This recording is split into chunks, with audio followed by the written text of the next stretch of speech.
যুদ্ধের ময়দানেও নিজের জান বাঁচাইতে যে পরিমাণ আগ্রহী, খোদার কসম আমার 30,000 সৈন্যের প্রত্যেকেই জান বিলায়া দিতে তার চাইতে কোটি গুণ বেশি আগ্রহী। এটাই শুধু পার্থক্য। আমি এই পার্থক্যের শক্তি নিয়ে তোমার লগে আইছি যুদ্ধ। তোমার 10 লাখ সৈন্য বাঁচতে চায়, আমার 30,000 সৈন্য প্রত্যেকেই শাহাদাত বরণ করতে চায়। এটা আমার মূল পার্থক্য। আর তুমি এটা জানো, তুমিও একজন সেনাপতি। জীবনের চাইতে যাদের কাছে মৃত্যু বেশি প্রিয়, তাদেরকে কেউ হারাইতে পারে না, তাদেরকে কেউ হারাইতে পারে না। যাই হোক, কথা লম্বা করে ফেললাম। মূল বক্তব্য হলে কথা বুঝানো, সর্বকালে সর্বযুগে বেঈমান, কাফের, নাস্তিক, মুরতাদ, অবিশ্বাসী, নাফরমান, পাপী, মনে রাখবেন কোন যুগে কোন কালে আল্লাহর বিধান, আখিরাত, পরকাল, আল্লাহর সামনে হিসাব এবং কোরআন সুন্নাহর আলোকে জীবন, এটা মেনে নিতে চায় না, এটা মেনে নিতে চায় না। বাকি রাসূলুল্লাহ সাল্লাল্লাহু আলাইহি সাল্লাম এটাই বলে গেছেন, হে আমার উম্মত, আল্লাহর বিধান যদি, আল্লাহর দ্বীন যদি, কোরআন এবং সুন্নাহর যদি একটা একটা আহকাম এই পৃথিবীর কেউ যদি না মানে, একজনও যদি না মানে, তারপরেও আল্লাহই সত্য, আল্লাহর দ্বীনই সত্য, কালেমাই সত্য, কোরআনই সত্য। আল্লাহ আমাদেরকে বুঝ দান করেন। অতএব আমার ভাই, আমার বন্ধু, নির্বাচনের আগে হোক, নির্বাচনের পরে হোক, নির্বাচনের মাঝে হোক, জীবন চলার পথে আমি মুসলমান, আমি মুমিন, আমার প্রতিদিন একই কথা। 11 তারিখও একই কথা, 12 তারিখও একই কথা, 13 তারিখও একই কথা। আমি আমার জীবন, আমরা আমাদের জীবন আল্লাহ, আল্লাহর রসুলের বিধানের উপরেই রাখতে চেষ্টা করব মৃত্যু পর্যন্ত। এটাই আমাদের চূড়ান্ত ফয়সালা। বলেন ইনশাআল্লাহ। আমরা আল্লাহর কাছে আমাদের নিজের জীবন তুলে দেব। আমাদের ভাগ্যের পরিবর্তন, আমাদের অবস্থার পরিবর্তন, আমাদের সুখ, আমাদের শান্তি, আমাদের সমৃদ্ধি, আমাদের নিরাপত্তা, আমাদের বেঁচে থাকার অধিকার, আমাদের জীবনের সমস্ত কিছুর সুস্থতা, স্বাভাবিকতা, সব কিছু খোদার কসম কোন নেতার হাতে না, শুধু আল্লাহর হাতে, আল্লাহর হাতে, আল্লাহর হাতে, আল্লাহর হাতে। বেঁচে থাকার অধিকারও আল্লাহর হাতে, নিরাপত্তার অধিকারও আল্লাহর হাতে, শুধুই আল্লাহর হাতে। তিনি দিলে বাধা দিবার কেউ নাই, তিনি না দিলে দেওয়ার কেউ নাই। আল্লাহুম্মা লা মানিআ লিমা আ'তাইতা ওয়া লা মু'তিয়া লিমা মানা'তা। এজন্য দোস্ত আমার, কোনোভাবেই এক জাররা পৃথিবীতে 12 তারিখের পরেও পৃথিবী থাকবে, চাঁদ উঠবে, সূর্য উঠবে, সব চলবে পৃথিবীতে, কিন্তু কোনোভাবেই একজন মুমিন জাররা পরিমাণও ঈমান ক্ষতিগ্রস্ত হয়, আখিরাত ক্ষতিগ্রস্ত হয়, এমন বিশ্বাস, এমন চিন্তা, এমন চেতনা মুসলিম পরিচয়ধারী কোনো ব্যক্তি লালন করা যাবে না। বলেন ইনশাআল্লাহ। এখন আসেন এই আয়াতের কথা। এই আয়াতের বক্তব্যের মধ্যে হইল আল্লাহ তাআলা এখানে একটা প্রথম উদাহরণ দিয়ে বলছেন যে কাফের, বেঈমান, নাফরমান তারা বলে হাসরের মাঠ আল্লাহ কেমনে করবে, এত মানুষ, এত বিস্তীর্ণ বিচারের ময়দান কিভাবে হবে, কিভাবে সম্ভব? তো আল্লাহ তাআলা প্রথম একদম সামান্য কথা দিয়া আল্লাহ প্রথম উদাহরণ দিয়ে বলছে, দেখো বান্দা, কার ব্যাপারে জিজ্ঞাসা করছো? আমি আল্লাহ, আমি এই কায়নাতের সৃষ্টিকর্তা, আমি পারবো কিনা হাসরের মাঠ কায়েম করতে, বিচারের ময়দান কায়েম করতে? তুমি আমার ব্যাপারে সন্দেহ করছো, তুমি আমার ব্যাপারে জিজ্ঞাসা করছো, তুমি কারে জিজ্ঞাইতেছো যে পারবেন কিনা? ব্যাপারটা বলছো কাকে? তোমার একটুর আন্দাজও নাই। কোরআনুল কারীমের মধ্যে আছে, ওমা কাদারুল্লাহ হাক্কা কাদরি।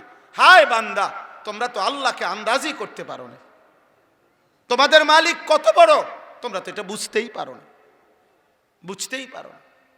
আন্দাজি কর, অহুয়া আলা কুল্লি শাইইন কাদির মানে কি তুমি তো বুঝোই নাই,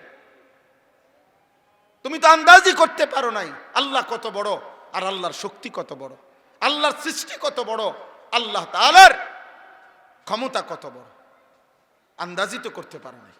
এজন্য আল্লাহ পাক রব্বুল আলামিন এখানে বলতেছেন যে শোনো বান্দা, ওই হাসরের ময়দানটা কায়েম করা, এটা করতে আমার 6 দিন 9 দিন 6 মাস 9 মাস, 6 বছর 9 বছর লাগবে এমন না, বিরাট কোনো প্রস্তুতি লাগবে এমন না, অনেক ফাইলিং করতে হবে, অনেক ফিলার উড়াইতে হবে, অনেক বড় সামিয়ানা টাঙ্গাইতে হবে, এমন কিচ্ছু না। আর এই দুনিয়ার উপরে, এই সৃষ্টির উপরে হাসরের মাঠ কায়েম করার জন্য প্রস্তুতি নিতে আমি আল্লাহর সময়ের প্রয়োজন শুধুমাত্র আমার ইসরাফিলের সিঙ্গার একটা ধ্বনি, একটা ফু, একটা ফু। এই কথাটাই প্রথম বলছে, ফাইন্নামা হিয়া জাজরাতুম ওয়াহিদা। আল্লাহ তাআলা বলেন আখিরাত কি? তো আল্লাহ তাআলা বলেন ফাইন্নামা হিয়া জাজরাতুম ওয়াহিদা, সব কিছু কবরের নিচেই থাকবে, মাটির নিচেই থাকবে। ইসরাফিল প্রথম ফু দিলে সব কিছু ভেঙে পড়বে, আর আল্লাহর সমস্ত সৃষ্টি মাটির নিচে চলে যাবে। মানুষ, গরু, জিন, সমস্ত জীব জন্তু, কীট পতঙ্গ, আসবাবপত্র, এক কথায় মাটির উপরে এখন যা আছে প্রথম ফু দিলে সব নিচে চলে যাবে। সব কিছু কাঁপতে কাঁপতে গোটা আসমান ও জমিন ধ্বংস হয়ে নিচে চলে যাবে। অতঃপর আল্লাহ বলেন, আমি আল্লাহ যখনই হাসরের ময়দান কায়েম করতে চাইব, ইসরাফিল আরেকটা বিকট ফু দিবে, সিঙ্গার একটা বিকট আওয়াজ বের হবে।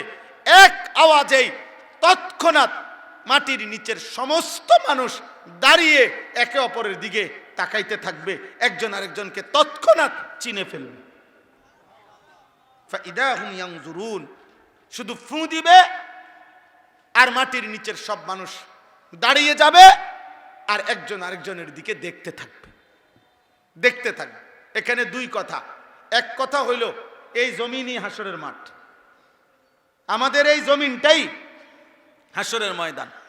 হাসরের ময়দান শুধু আল্লাহ তাআলা হাসরের ময়দানের জন্য ওয়াইদাল আরদু মুদ্দাত, প্রয়োজন পরিমাণ জমিন লম্বা করবেন, প্রশস্ত করবেন, যেটুকু মালিকের দরকার।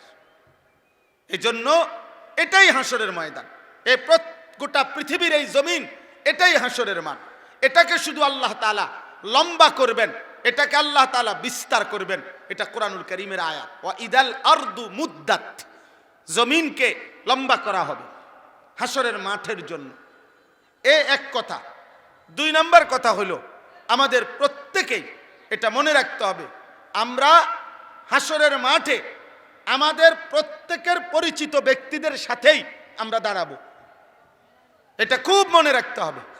যার যার চলাফেরা, উঠা বসা যাদের সাথে ছিল, আপনি যেই মহল্লায় চলতেন ফিরতেন, আপনি যেই মানুষদের সাথে উঠা বসা করতেন, খোদার কসম আপনি হাসরের ময়দানও এদের সাথেই দাঁড়াবেন।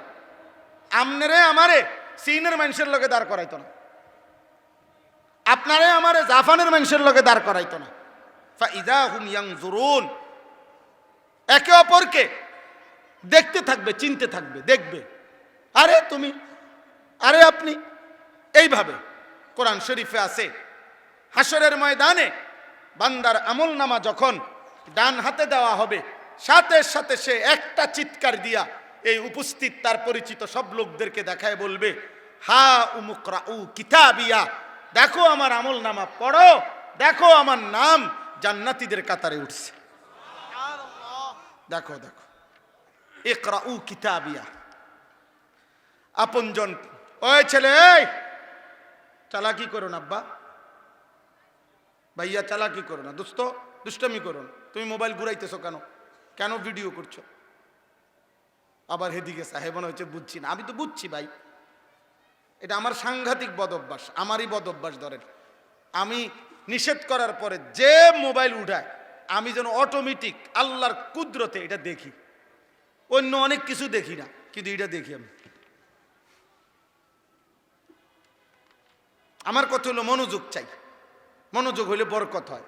একদিনে কেউ বদলাবে না, কথা বোঝেন নাই আপনি। কিন্তু কলিজায় ঢুকলে, দিলের আগ্রহ থাকলে, মালিকের দয়া হইলে মালিক হাজার খুনের আসামিকেও আল্লাহর ওলি বানায় দিতে পারে।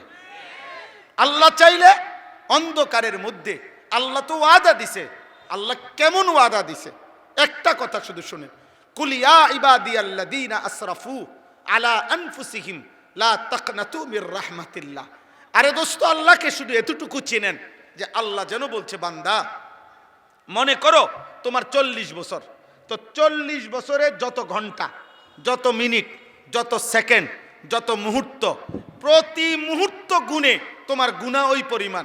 মানে 1 সেকেন্ড, 1 ঘন্টা, 1 মিনিট, 1 মুহূর্ত তোমার কোনো নেকি নাই।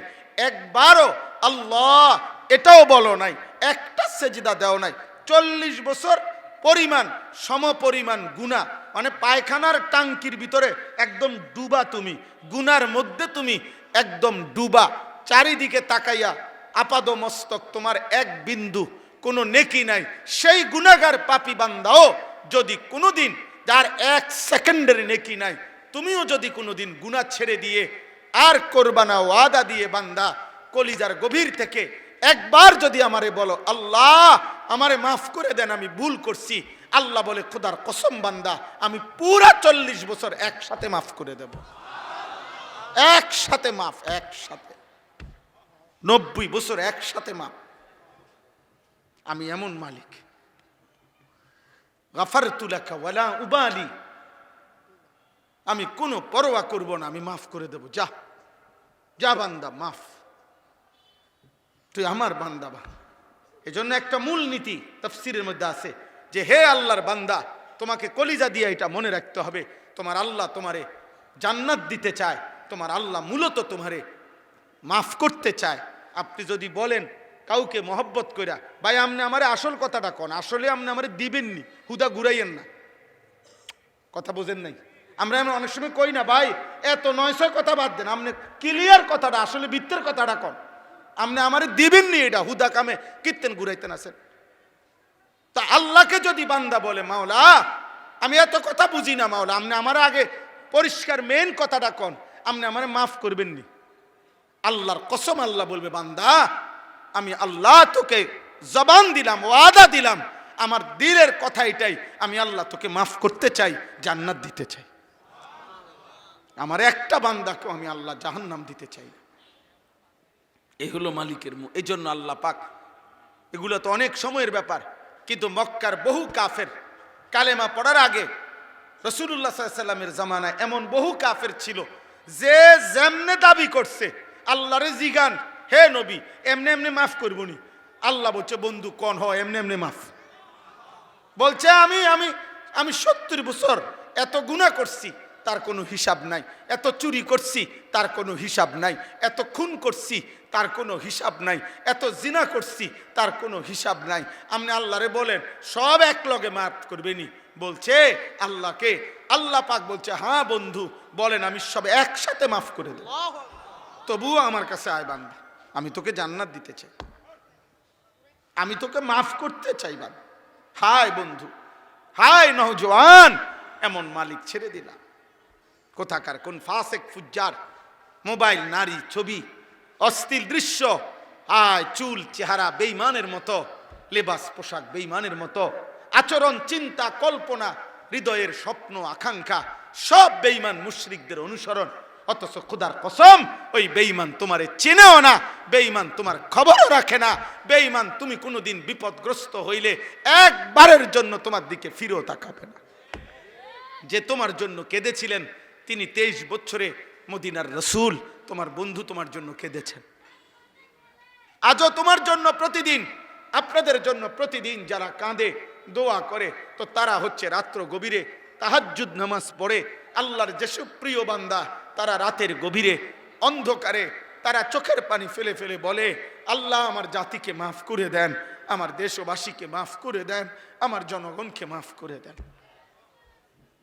এখনো মসজিদের ইমাম প্রতিদিন 5 ওয়াক্ত নামাজে, 5 ওয়াক্ত মসজিদের ইমাম সব দোয়া করে, ফজরের পরে দোয়া করে, আসরের পরে দোয়া করে, আল্লাহ আমার মুসল্লিগুলারে মাফ করে দেন, মহল্লাবাসীকে মাফ করে দেন। তাহলে দোস্ত, যে তোমার কল্যাণ চায়, তুমি তাকে আপন ভাবলা না?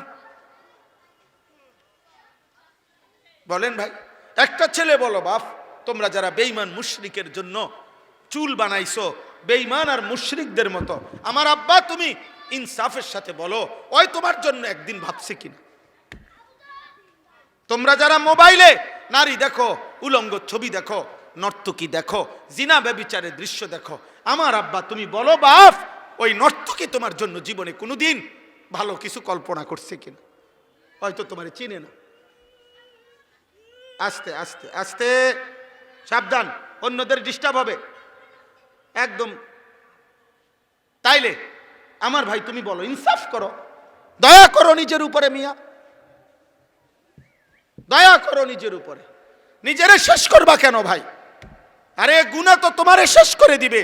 গুনাহ, নর্তকী, উলঙ্গ ছবি, নাটক, সিনেমা, সুদ, কিস্তি, হারাম, এই অবৈধ উপার্জন। আপনারা যারা অবৈধ রোজগার করেন, আপনারা যারা সুদ খান, আপনারা যারা কিস্তি নেন, আপনারা যারা লোন নেন, আপনারা যারা ওজনে কম দেন, আপনারা যারা দুর্নীতি করেন, আপনারা যারা চুরি করেন, আপনারা যারা ডাকাতি করেন, আপনারা যারা রাষ্ট্রের সম্পদ, মানুষের সম্পদ লুণ্ঠন করেন, এই হারামখোর, এই হারাম তোকে দুনিয়াও স্মৃতিতে রাখবে না, আখিরাতেও মালিক তোকে চিনবে না বেটা। কেউ না, কেউ না, ধোকা ধোকা। আপনি 30 বছর পরে কবর থেকে আইয়া সাইয়া যাইয়েন, মানুষ আপনার চিনিনি। কোন সিটার বাটপার, কোন সুদখোর ঘুষখোর, কোন হারামখোর নাফরমান, আপনি 30 বছর পরে কবর থেকে আইয়া এন্দি আটটা যাইয়েন, সাইয়েন আপনার চিনিনি কেউ। ধোকা দুনিয়া, ধোকা। গুনার উপরে বিবি বাচ্চারা চালাইয়া গেছেন, ধোকা খাইছেন, আর আপনারা মনে রাখতো না, আর আপনারা মনে রাখবে না।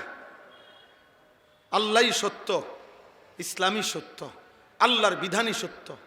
ওখানেই আমার কামিয়াবি, সেজদার মধ্যেই কামিয়াবি, আল্লাহর গোলামির মধ্যেই কামিয়াবি, হালালের মধ্যেই কামিয়াবি। এখানেই সফলতা, এখানেই কামিয়াবি। অতএব এটা সাফ বক্তব্য। একটা মুসলমান, এখানে অনেক নওজোয়ান প্রিয় ভাই, দোস্ত আমার, নষ্ট হইবা না, চরিত্রহীন হইও না বাপ। উলঙ্গ ছবি দেখো না, নর্তকী দেখো না, নারী দেখো না, মোবাইলের নারীর পিছনে এমন সুন্দর জীবন নষ্ট করো না আব্বা। টেলিভিশনের ওই নর্তকী ধোকা, ও তোমার জন্য হাসে না, ও টাকার জন্য হাসে। ফেসবুকের নর্তকী তোমার জন্য সাজে নাই, টাকার জন্য সাজছে। রাস্তার বেহায়া নারী, বেপর্দা নারী তোমার জন্য একা সাজে নাই। ওই বেডি যা পাউডার লাগাইছে, বেডির কথা হইল বুড়া হোক, জোয়ান হোক, 80 বছরের বুড়া হোক, 16 বছরের ফোলাইন হোক, যেই হোক, সবার জন্য দেখাইলাম যে ফারো চাও। নাহলে কি, নাহলে মহিলা লিখে রাখুক যে কমপক্ষে 30-এর উপরে ব্যক্তিদের জন্য দেখা নিষিদ্ধ, এমন, অথবা আইন করুক, কিও, তাইলে বুঝাই গেল বেহুদা। আমরা কিতাবে পড়ছি, যে মহিলা বেপর্দা, যে মহিলা বেপর্দা, খোদার কসম, যে মহিলা বেপর্দা পর পুরুষের সামনে নিজেকে প্রদর্শন করে বেড়ায়, সে ইচ্ছে করে নিজেকে, নিজের দাম কমায়া ফেললো, নিজেকেই নিজে পুরুষের সামনে পেশ করলো। যার ভাল লাগে চাইতে থাকো, কিন্তু যে নারী ইমানদার, যে নারী চরিত্রবান, যে নারী পর্দানসীন, যে নারী ইজ্জতের কদর বোঝে, যে নারী সতীত্বের কদর বোঝে, যে নারী পর্দার কদর বোঝে, যে নারী নিজেকে আড়াল করে রাখে, তো হাজার পুরুষ তাকে খুঁজে তালাশ করে সুনির্দিষ্ট পদ্ধতিতে বিবাহের প্রস্তাব দিয়ে অভিভাবকদেরকে রাজি করাইয়া এরপরে তারে ঘরে নিতে হয়। হেবুডির কথা হইলে আমনে আমরা টোহাইয়া বার করতে হইব, আমনে আমি ফতে ফতে আড়ি না। আমরা কিতাবে পড়ছিলাম, সম্রাট দিল্লির বাদশাহ আওরঙ্গজেব আলমগীর, আপনারা অনেক সবাই নাম জানেন। দিল্লির বাদশাহ ছিল পৃথিবী বিখ্যাত সম্রাট। এই আওরঙ্গজেব আলমগীরের একজন মেয়ে ছিল জেবুন্নেসা। এই মেয়ে খুব সুন্দর কবিতা লিখত, অনেক সুন্দর কবিতা লিখত আর কি। তো এই কবিতায় মুগ্ধ হয়ে একবার ওনার কবিতা পড়ে এক দেশের বাদশার শাহজাদা সম্রাট আলমগীরের কাছে চিঠি পাঠাইছে যে আমি আপনার এই কন্যাকে দেখতে চাই বিবাহের উদ্দেশ্যেই। তখন সে বলছিল, এই মেয়ে তখন পাল্টা কবিতা দিয়ে লিখে বলছিল যে ফুলের মাঝে, ফুলের গ্রাণ যেমন ফুলের মাঝে লুকিয়ে থাকে, আমি জেবুন্নেসাও আমার কবিতার শব্দের মধ্যেই লুকিয়ে আছি, আমি আমাকে কখনোই প্রদর্শন করব না। অতএব এটা জরুরি বাপ, এটা ইনসাফের কথা। আল্লাহই আমাদের সব, আল্লাহই আমাদের সব। আল্লাহ আমাদেরকে বুঝ দান করেন, আল্লাহ আমাদেরকে বিবেক দান করেন, আল্লাহ আমাদেরকে আখিরাতের ফিকির দান করেন। চলেন, তো বলতেছিলাম আল্লাহ তাআলা বলেন সব মানুষ, তাহলে দুইটা কথা বলছি। এক হলো যে আল্লাহর কাছে আখিরাত তৈরি করা, হাসরের মাঠ তৈরি করা আল্লাহর জন্য লম্বা সময়ের ব্যাপার, কথা বলে না, একটা ফু। বরং বিষয়টা কি? ইসরাফিলের একটা ফু। আর দ্বিতীয় হলো আমরা প্রত্যেকেই দাঁড়াবো নিজেদের কার সাথে? পরিচিত জনদের সাথে। এবার আসেন বাকিটা শুধু তর্জমা বলি। ওয়াকালু ইয়া ওয়াইলানা হাদা ইয়াউমুদ্দিন। আল্লাহ বলেন এই দাঁড়াইয়া প্রত্যেক নাফরমান পাপী তারা বলবে, হায় আমার আফসুস, মন্দ কপাল, সত্যি সত্যি দেখি এটা আখিরাত। হয়তো মনে করছে একদিন মস্কারি করি, বুঝেন না কথাটা? একদিন ভাবছিল আমরা কি করি? মস্কারি করি। ও কত কথা এরম হুজুররা কয়, মাইক ফাইলে কে না কয়, বুঝেন না? এরম অনেক মানুষ আছে না মন্তব্য করে, আরে রাখো বেডা হুজুররার কথা, বেডা হুজুররার সব কথা ধরে চলন যাবনি না, আমনে কন না কদ্দুর ধরে চলতেন পারবেন, আমি এদ্দুর কই। কারে যত কথা কয়, যেত কয় এত আজাব না, তা আমনে কন না, আপনি কদ্দুর সহ্য করতেন পারবেন জাহান্নাম। এই সমস্ত বাজে কথার অর্থ আছে বলেন তো? আল্লাহ বলেন নাফরমানরা সেদিন বলবে, হায় এ দেখি আখিরাত, এ দেখি সত্যি সত্যি পরকাল। আহারে এটা তো হয়েই গেল, আমি তো ভেবেছিলাম হবে না, কথার কথা না। এরপরে দেখেন হাদা ইয়াউমুল ফাসলিল্লাযী কুনতুম বিহি তুকাদ্দিবুন। এই সাংঘাতিক কথা এটা। ফেরেশতারা তখন বলবে, প্রত্যেক পাপী তো বলবে, হায় এটা তো আখিরাত, এটা তো কিয়ামতের দিন হয়েই গেল। ফেরেশতারা তখন বলবে, বেটা এটা আখিরাত না, শুধু এটা শুধু কিয়ামতের দিন না, হাযা ইয়াউমুল ফাসল, আজকের এই দিন পার্থক্যের দিন, পার্থক্যের। আজ শুধু আখিরাত না, আজ পার্থক্যের দিন, আজ বিচারের দিন। আজ পার্থক্য হবে ইমানদার বেঈমান, সেজদাওয়ালা সেজদা ছাড়া আল্লাহর গোলামি করত, আল্লাহর নাফরমানি করত, হালাল খাইতো হারাম খাইতো, কপাল সেজদা দিত সেজদা দিত না। প্রত্যেক বিষয়ে পাপ আর পুণ্য, আরেকদিকে ইমান, আরেকদিকে কুফর, আরেকদিকে নেক আমল, আরেকদিকে গুনাহ, প্রত্যেকটার ক্ষেত্রে আজকে পার্থক্য হবে। আল্লাযী কুনতুম বিহি তুকাদ্দিবুন, তুমি যেটাকে মিথ্যা মনে করেছিলে, আজ সেই হাসরের ময়দান তো হলোই, শুধু হবে না, আজ সত্য মিথ্যা, ন্যায় অন্যায়, হালাল হারাম সব কিছুর আলাদা আলাদা পার্থক্য হবে। আজকে একসাথে আর চলতেও পারবা না, একসাথে আর দাঁড়াইতেও পারবা না। আজ তো আমরা একসাথে বসি, একসাথে চলি, নামাজি বেনামাজি, সেজদাওয়ালা সেজদা ছাড়া, ইমানদার নাফরমান, কিন্তু খুদার কসম সেদিন ফেরেশতারা আল্লাহর হুকুমে আলাদা আলাদা করবে, আলাদা আলাদা আলাদা আলাদা করবে। এবার আলাদা যে করবে, পার্থক্য যে করবে, এই আলাদা জি না, দাঁড়ান সুবিধা নেই, আলাদা যে করবে এই সময়ে আল্লাহ পাক এই শেষ কথাটা বোঝেন, আলাদা করবে। তো আল্লাহ আলাদা করতে গিয়া পাপীদের বেলায়, এই কথাটাই মূল কথা শেষ, পাপীদের বেলায় আল্লাহ ফেরেশতাদেরকে বলবে, প্রত্যেক পাপীকে আলাদা করবার সময় তার সাথে আরো দুইজন লোকরও সাথে করবা। উহশুরুল্লাযীনা যালামু, এক, ওয়া আজওয়াজাহুম, দুই, ওমা কানু ইয়াবুদুনা মিন দুনিল্লাহ। এই আল্লাহ বলবেন ফেরেশতা প্রত্যেক পাপীকে ইমানদারদের থেকে আলাদা করার সময় তার সাথে আরো দুইজনরও একসাথ করবা, মোট তিনজন। এক, পাপী; দুই, তার পাপ কাজ করতে গিয়ে তার সঙ্গী যে ছিল সে, পাপীর সঙ্গী; তিন, পাপ করতে গিয়ে আমি আল্লাহকে বাদ দিয়া যার উপরে সে নির্ভর করেছিল সে। এই তিনজন, এই তিনজন, পাপী, পাপীর সঙ্গী, আর পাপ করতে গিয়ে, মনে রাখবেন প্রত্যেক ব্যক্তি আল্লাহর নাফরমানি করতে গিয়ে কারো না কারো উপরে নির্ভর করে, আল্লাহকে বাদ দিই, আমার লোক আছে, আমার জনবল আছে, আমার শক্তি আছে, আমার ক্ষমতা আছে, আমার প্রভাব আছে, আমার প্রতিপত্তি আছে, ইত্যাদি ইত্যাদি।